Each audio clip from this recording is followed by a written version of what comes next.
So I thought I'd make this video to help you understand the cost implications, or what it's cost us to move to Dubai. So we're in our 4th week.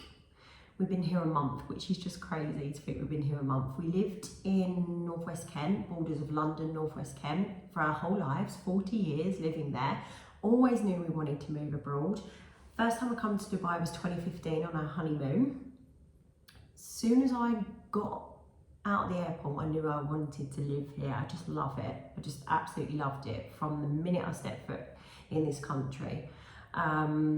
So we've been coming here with our kids for the past 10 years, 9 years.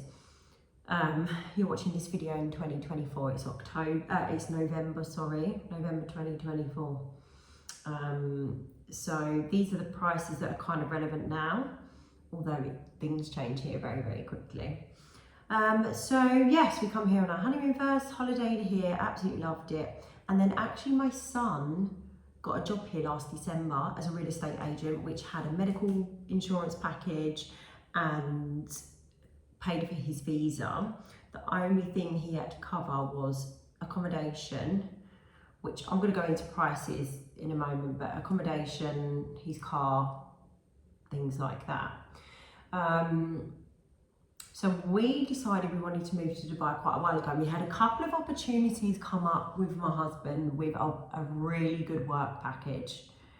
And when I say package, I mean accommodation, school fees, either paid or subsidised. Your accommodation will come with a maid. Some packages were offering cars. Some packages were even offering an allowance for the wife. It depends kind of the industry that you're in. Unfortunately, that whole job offer didn't come to fruition, and for whatever reason, it just didn't happen.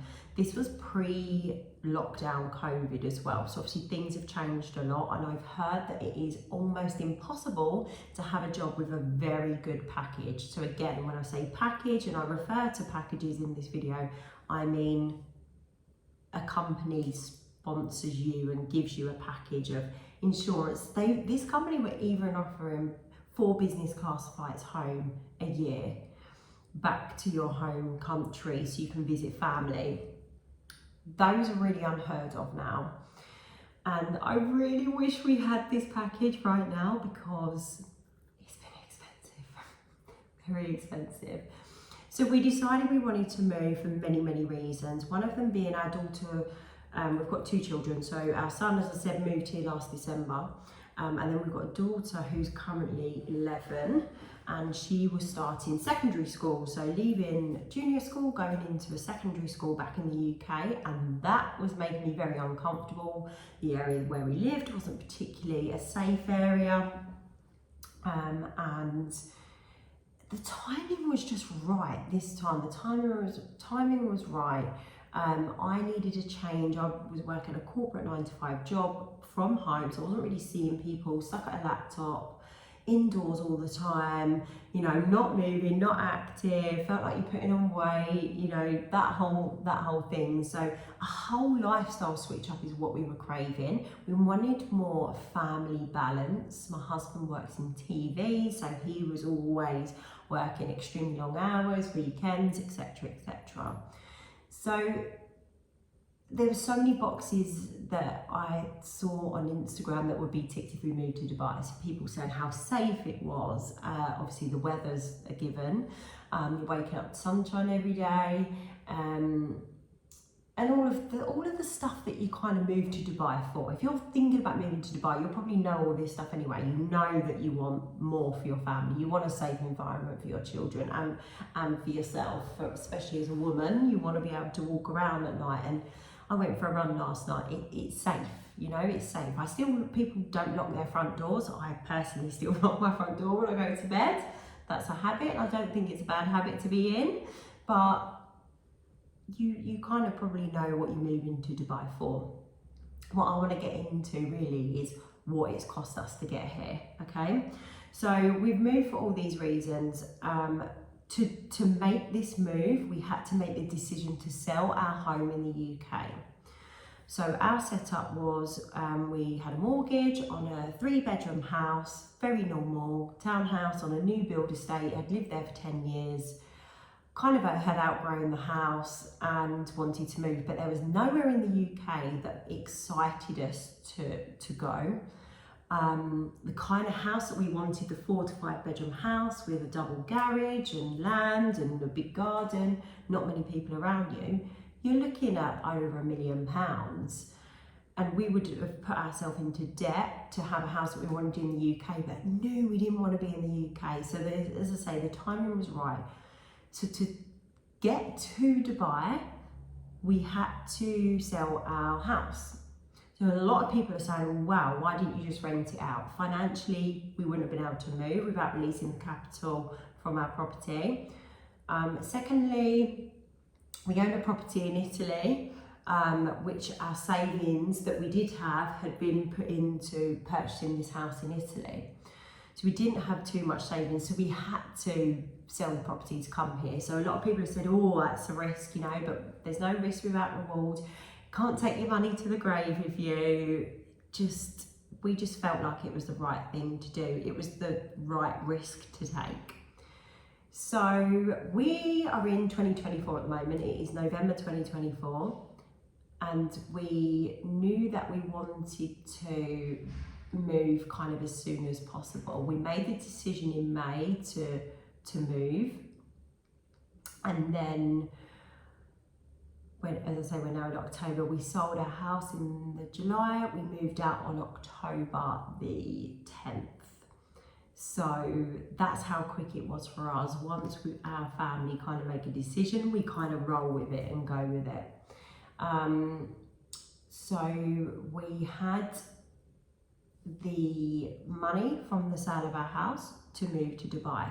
Now, the majority of that money, I would say 70%, we've put aside to invest. So we want to invest our money here, whether that's in property, whether that's a business startup, whatever that is, it's sat there for us to be able to make the right decision in time to come. Property is a huge thing here, obviously. Invested in off plan, we've been to a few meetings about that, and that's probably a whole nother video. But we had that chunk away to invest, and then we had an amount that we kind of made this spreadsheet and speculated, guesstimated what we thought it would be. And we've probably got about £20,000 over what we thought. So we thought it would be about 50. We're currently at about £70,000 for a setup. I'm going to run through what those costs are and explain them as I go through them. This might not be in any particular order, but this is kind of how you know, kind of how I wrote it down. So let's start from the very beginning, actually getting here on the flight. So we moved here in October. For 3 of us, we flew economy, Emirates, one way, and our flights were £1,250. BA were coming in at £6,000. Don't ask me why, because Emirates is a much better airline. But and there wasn't too much fluctuation in the price in days that you were going and times of the day. So that's what we were looking at. Bearing in mind we moved the week that the half term was starting, I didn't think that was that bad. So that was £1,250. We did have our extra baggage. Our extra baggage was £500, which we paid for. Initially with Emirates, you can buy a maximum of 50 kg extra. Anything else extra, you have to pay per kilo at the airport, which is exactly what we did. So that was £500. We then stayed in a hotel. Originally, we booked a hotel just for 10 nights. Now, a lot of people do Airbnb, and yes, it is probably a lot cheaper to do Airbnb than stay in a nice hotel. However, we kind of felt we wanted to start our time in Dubai off in, I don't want to say in style, because you know, I don't mean that, but conveniently, I think is the word. So we stayed at the Grosvenor House Hotel.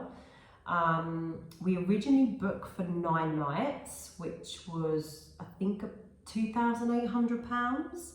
And that was half board. So our breakfast was catered for, our dinner was catered for, However, we did upgrade the room because, as I said, I've got a daughter who's 11. We didn't want her in the same room with all of our suitcases, so we upgraded to a 1-bedroom suite, and it was probably the best upgrade we've ever done for space and just privacy. So that was an additional £553. And we thought that perhaps in that sort of duration of staying in the hotel, we were doing our apartment searching. I'll come on to that in a minute. We kind of thought that would be enough time and for the visas to get sorted, but you can't rent a property without having your Emirates ID, which is part of the visa process again, which I'll explain in a moment. So we actually extended our hotel for an additional 5 nights, I believe it was, or 6 nights, which was an additional £1,887. So in total, we're looking at about £4,500 just on accommodation for the first 13 nights. You can do that a lot cheaper. So I don't want to say it's a mistake on our part, it was a choice on our part to do that. If we were in an Airbnb, I was just concerned, you hear a lot of scams here, that if you turn up it's not a legitimate Airbnb, or perhaps, you know, you get there and then you're like, right, I need to sort out like cooking and cleaning. We just wanted to be in a hotel where myself and my husband were still working, but my daughter could be in the pool because she wasn't starting school until after the half term. So that was the hotel and flights. The first couple of weeks, we didn't bother hiring a car. We just thought we'd use taxis. We used Careem. We probably spent about £200 on taxis in the first 2 weeks. And this is mainly because we were going to properties to look at properties that were quite far out. So just bear in mind, if you are property searching, you might want to hire a car, which you can do on a UK licence, like a hire tourist car on a tourist licence. So we spent about £200 on that. Okay, so when it comes to schools, so my daughter went into year 7. She actually started a school in the UK because our house sale was delayed. So she started a school in the UK for the first 6 weeks, or the first half term. And then obviously we moved here. So her school fees were prorated. So her school for year 7 for the entire year is £16,800. Now all schools here are private. You get international schools. We actually chose a British school for her to go to, so it was very familiar. We were looking at schools back in June, so we flew out here for my husband's 40th, but we used that time as well to kind of have a look at areas and have a look at schools. My biggest advice when it comes to accommodation and where to live is, if you have children, pick accommodation near the school. And I kept hearing people tell me that, and I was like, oh, I'm sure it'll be fine, I'm sure it'll be fine, because of the traffic. It's an actual thing. The school run could potentially take you 2 hours otherwise in the morning and 2 hours in the afternoon. Literally buy a property or rent a property near your child's school is the best advice I could give you. So her school fees, as I said, £16,800. That included a registration fee, so you'll find that everything in Dubai has a registration fee, a setup fee. So yes, keep an eye on that. If you have more than one child, you do get a sibling discount. And obviously if you are coming on a corporate package, you may have your school fees paid for if you're lucky enough, or you may potentially even have it subsidised. So that might be something you want to discuss with your employer if you have one out here. And then her uniform was like £300, I would say, so not too bad. So that's the school. I probably would do a whole separate video on schools, because that might be quite useful, but this one's more about costings. So when it comes to visas, so myself and my husband are both working our jobs as self-employed that we were doing in the UK, but as self-employed here. So what we had to do was, for tax reasons, is set up a company here. We actually used a company called TMZ, I want to say, TMZ, who have been amazing. So they have different tiers of packages. We went for a VIP service, and this is where they will literally, it is dummy proof, like you cannot get it wrong. They will help you every step of the way. They're all on WhatsApp. You find everything's on WhatsApp here.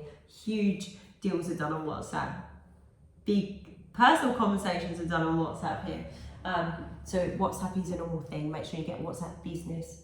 So yeah, TMZ have been amazing, and as I said, we had the VIP service. So your visa process, we actually can take like 6 to 10 weeks. So my husband started his back in the UK, and we got it up to a point where, okay, you need to be in the UAE now. And we got really close actually. I think we had a matter of days where we had to be in the UAE, and so we were really pressuring our house out to go through, which thankfully it did. When we got here, he went for a medical, and his medical and a female's medical for an adult will be a chest x-ray, and it's a blood test as well. So within this package, that we pay £4,000 for his visa. So this is my husband's visa, £4,000. That included a car picking him up, a driver taking him there.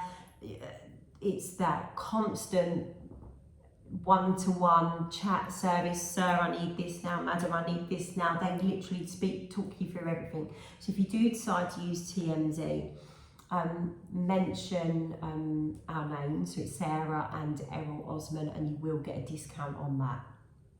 So it's definitely worth mentioning our names. But they're fantastic. And then also after the medical, he went for his biometrics. This is where they sort of scan your eyes and fingerprints and everything. Everything is done with fingerprints and eyes here. When you're in a shopping mall, basically, Dubai know where you are at every part of the country. There's cameras everywhere.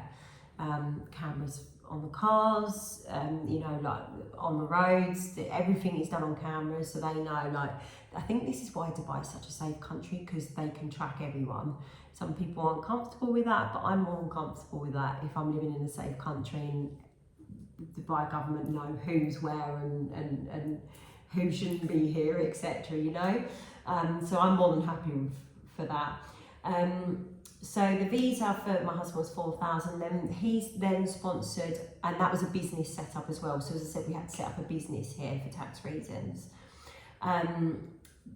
Which then my husband sponsored myself and my daughter.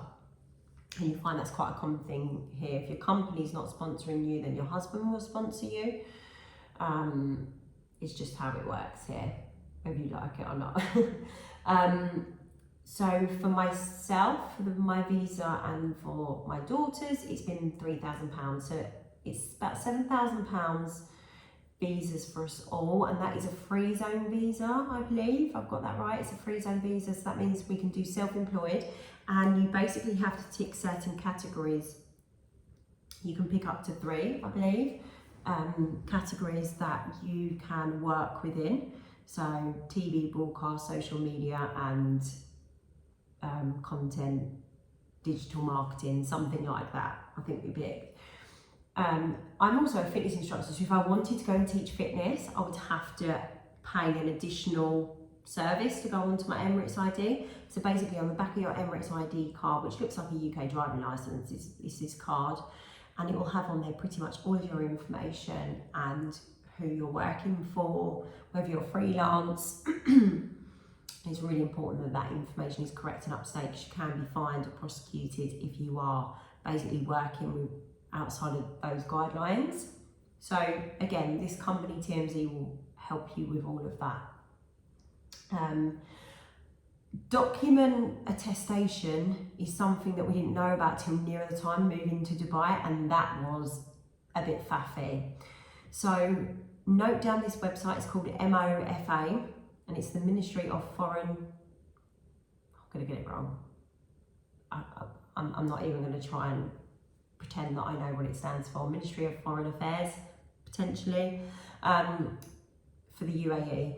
Now, to set up our company, we needed to have our documents attested, and that was our marriage certificate, which, because we got married in Italy, we had to have it a prefettura, it's called. So it's basically a apostille stamp in Italy, and then it had to be stamped by the UAE embassy in Rome.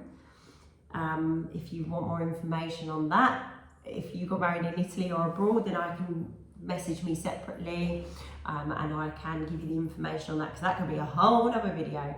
And then it had to be attested here at the UAE embassy as well. So that is quite a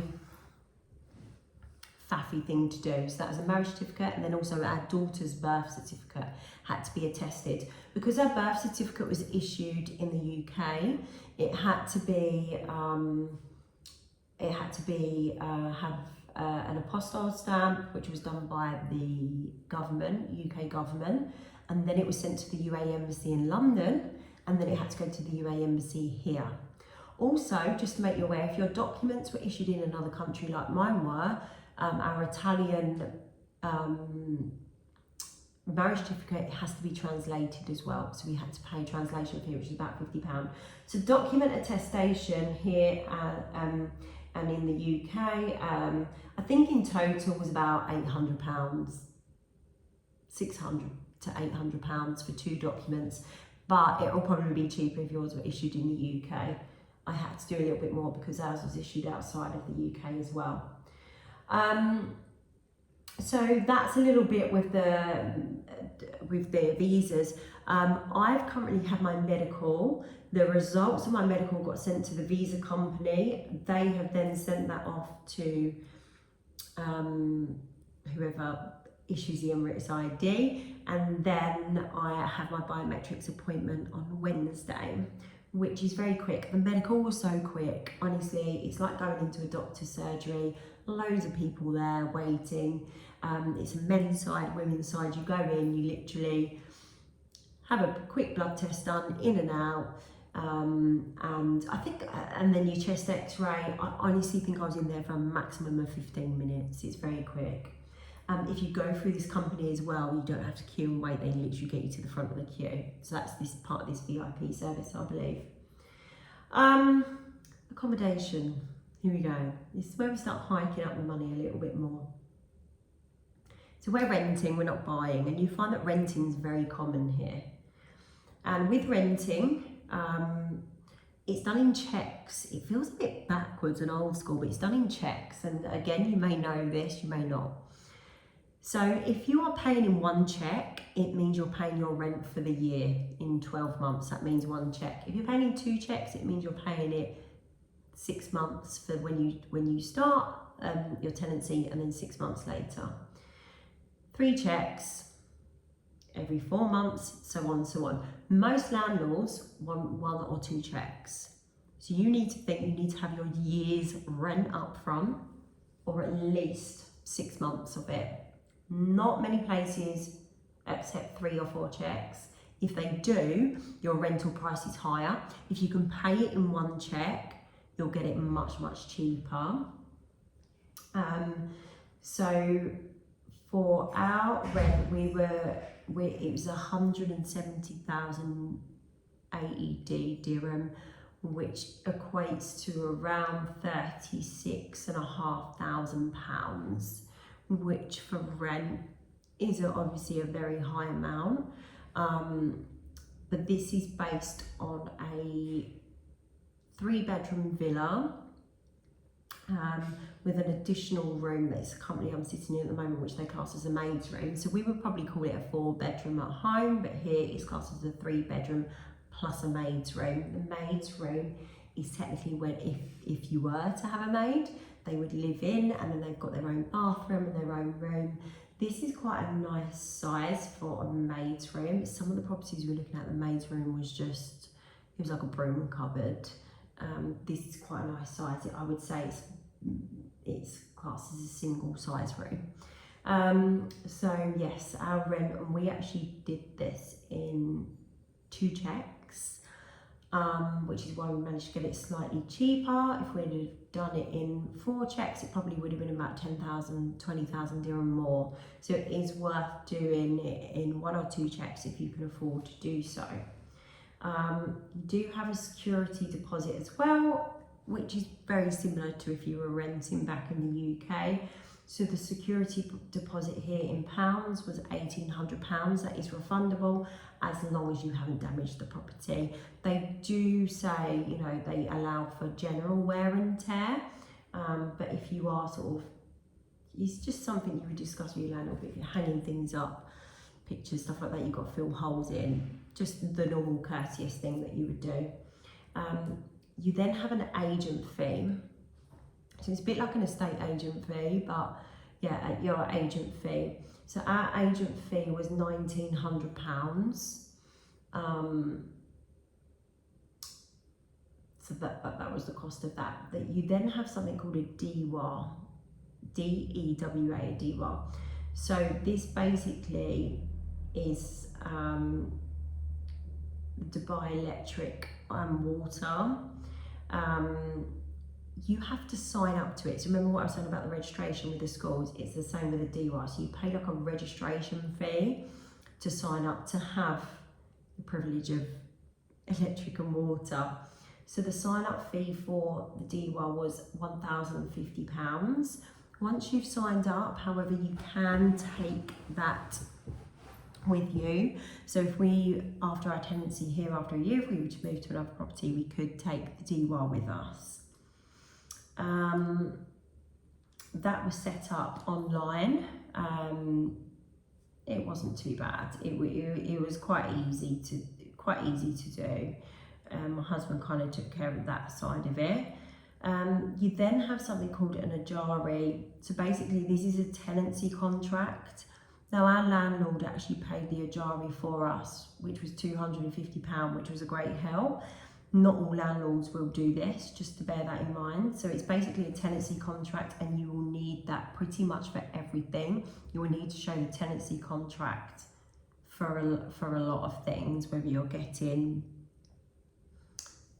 your phone, your gas set up, like whatever it is, a tenancy contract is really important to have. So that was the Ajari. So as I said, our landlord was very kind in doing that for us. We have a very good landlord here. And then our property will only allow us to use a gas cooker. And again, that's quite common, which I didn't realise. So we had to pay a gas setup fee, which was £250. Now with the DEWA and the gas, it doesn't mean to say that you've paid the registration fee and that's all you pay. It is just a registration fee, like a connection fee. Think of it like that. And then someone from the gas board will come out and set it all up for you. You then have to pay your monthly gas and electric bills, which we haven't had yet, so I don't know, but I have heard it's very reasonable here. As far as the air conditioning is concerned, they call it chiller here. So if you're looking for accommodation, try and look for chiller free, which basically means the landlord will be paying the air conditioning, because I know my son's property, he pays his air conditioning and it can be quite pricey, especially obviously because you're having it on most of the time. So try and look for accommodation that is chiller free, where the landlord will cover that cost for you. So that's kind of like the living cost setups as far as rent, security deposit, agent fee, DEWA, Ajari and gas. I'm sure there's probably something else I've not thought of there, but moving on to phones. Now I kept hearing that it was really expensive to set up a phone contract here and Wi-Fi, and yes, it is pricey, but if you can pay for the year again up front, you get a much better deal than if you're paying monthly. So for example, my son is paying monthly, and for a sort of minimum amount of data, international minutes, phone calls, texts, etc. It's a bit of an old school package. He's paying, I believe, around £150 a month. We pay £386 for the year per phone contract. That's with Virgin. There are other, obviously, providers, but we use Virgin only because a few people said that they were the best ones to go with. So that's what we've done. We set up with Virgin Mobile. You can literally go to a mall and you can set it up in store there. There is another phone company called DU, which is quite popular here. So at the time of watching this, you might want to compare as to which one's cheaper and has the best deals, but Virgin for us was coming up with the best deal. And then our home internet was £350 for Wi-Fi. That's really important because obviously we're working remote, we're working from home. We do like to go out and work, so we're always jumping on Wi-Fi wherever we are. But you will use your data on your phone a lot just on maps, driving around and Waze. So you want a good data package for sure. Okay, so as I say, I'm jumping about a little bit here, but the medical insurance is something else that is a real hefty layout. We've used a medical insurance broker to find us the best deal. He doesn't get paid a commission or take a cut off of what we're paying. He gets paid from the providers directly. So if anyone is looking for a medical insurance broker, let me know, and again I can pass that information on. But a medical insurance we chose is a local insurance. You can have a local or an international, if I've understood it right. Look at the packages, it's really important, and the best advice we were given is do not scrimp on your medical insurance, because an ambulance here can cost you a lot of money otherwise, or if you're going to a doctor you will have to pay a lot initially up front, and trying to claim it back from the insurance company can be really difficult. Where we've opted for an insurance that will give us, that basically, if heaven forbid we need to use it, we are only going to pay a maximum of 50 dirham up front. So if we need an ambulance or we need to see a doctor or anything like that, the maximum we are paying is 50 dirham up front, which equates to about £12, I think, about £12. So our medical insurance for the three of us, so that's 2 adults and a child, was £6,000 for the year. You can, as I say, look at all the different packages. There are ones that cover you worldwide with Bupa, really expensive. If you have a pre-existing medical condition as well, you might want to check that before you're declaring it, because it will hike your prices up. So speak to your medical insurance broker about that. But we've opted for a reasonable package. So yeah, I think it even comes with like 12 physio sessions a year, covers some dental, not orthodontic, but it covers some dental. And yeah, that's a decent package. You can get cheaper, you can get a lot more expensive. The other thing here we got, if I move on to the car. So the cars here are actually, can be quite reasonable. The car that we purchased was a Range Rover. It's an older model. I'm not really into cars, so I can't really tell you the model, the year, but I know my husband did a lot of research on the car, and we managed to find our car through a British family on a Facebook group called Dubai Mums, which has been an absolute godsend. So Dubai, I think it's Dubai British Mums group on Facebook. I definitely recommend joining that. Only women can join it. And there was a British family selling a car in there, and we managed to get this car for £6,200, which was an absolute bargain.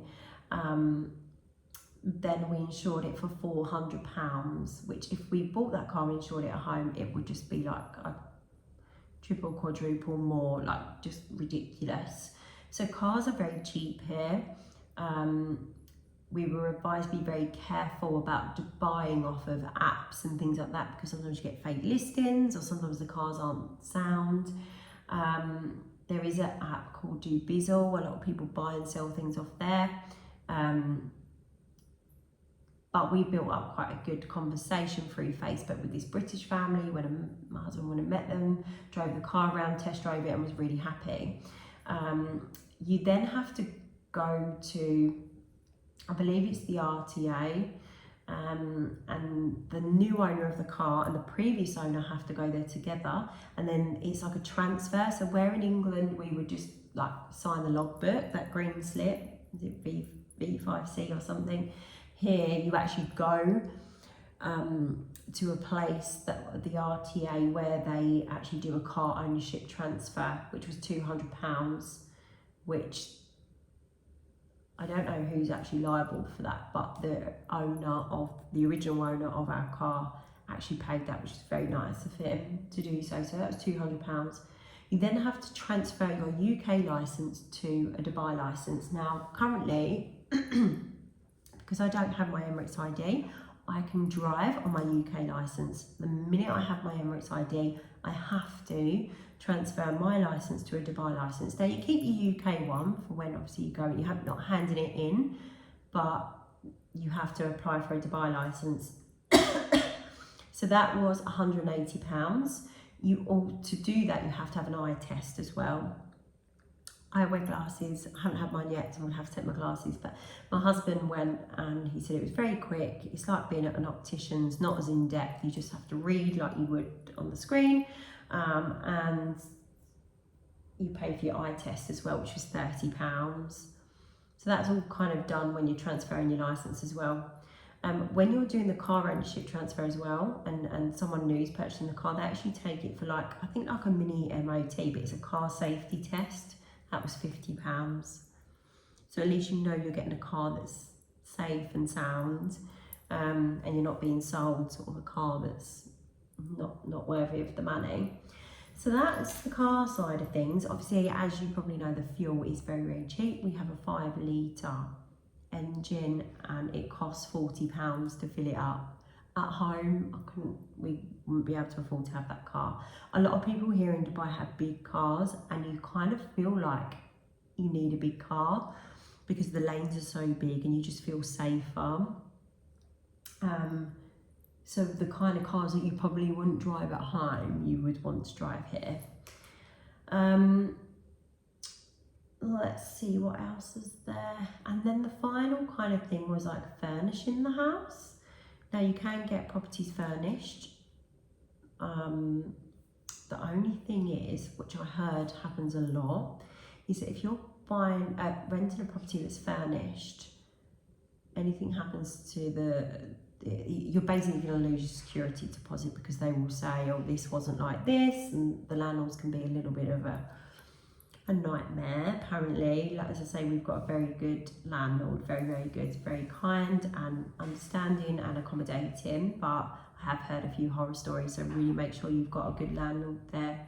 And then with regards to the furnishing of the property, I have got more of a detailed breakdown, but you're looking at about £6,000 that we've spent up to date, and that does include white goods. So we come into an unfurnished property, it is brand new where we live, so it was very nice moving in, where you know the bathroom's clean and the walls are all fresh, and we haven't even had the garden landscaped yet. But I found furnishing really cheap, even though we've had to, you know, £6,000 sounds a lot of money, and it is a lot of money, but you're thinking like that's fridge, freezer, a gas cooker, a washing machine. I haven't got a dishwasher yet. I am the dishwasher at the moment. But televisions, curtains and blinds, beds, bedding. I'm trying to think what else we bought to furnish, but you name it, like anything that you would need, even all the nitty gritty plates, cutlery, saucepans, stuff like that. And I can go into more detail. I can tell you some really good places to go. You can furnish so cheap here. There are obviously really beautiful furniture places that you're going to be paying more money, but honestly, I think when you're renting, the beds we've got are gorgeous, and what we would pay at home for what we've bought here, again, quadruple the amount. So some things in Dubai are expensive. Yes, your setup costs are expensive, your bills are expensive, but the actual furnishing of things has been like shockingly cheap to me. Probably the most expensive other things day to day I found here has been like beauty. If you want hair, nails, you're talking like 3 times the amount of what you would pay at home. hence no nails at the moment. But equally, you can, if you're buying fresh produce that's local produce, that's really, really cheap. Like some food here's been really cheap. Eating out, like a McDonald's here compared to a McDonald's at home tastes way better, plus it's way cheaper. So it is very much swings and roundabouts. Some things are much more expensive than in the UK, some things are much cheaper, but you have to remember it's tax-free as well. So I think it all kind of equals itself out. So that's kind of a roundup. I will put a figure here because I haven't actually added it up, but I think it's about £70,000 in total, between 60 and 70. I'm sure I'm missing some bits as well, but that kind of gives an idea, rough idea. My advice is if you can get a job that comes with a package, or even it subsidises things, even if it just pays your visa and medical insurance, you'll be saving an absolute packet.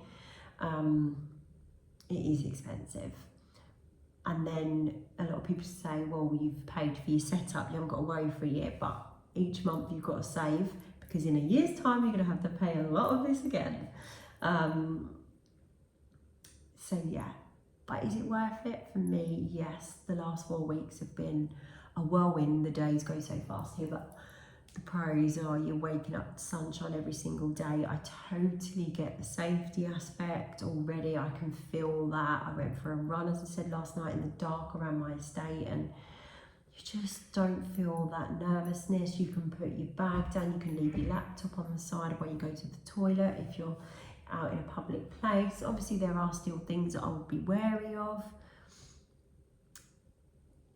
You know, locking your front door at night, people leave their cars running with the aircon, not very eco-friendly, but you know, when they're in a supermarket, things like that. Those sort of things, it just proves to you how safe it is here. And of course there's always something everywhere, but for me, my experience so far here has been incredible. The days start early, they tend to finish quite late as well, but it's just very much an outdoor lifestyle. We absolutely love it, and I hope this video has been useful for you with costings and giving you kind of a rough idea. That is for a family of 3.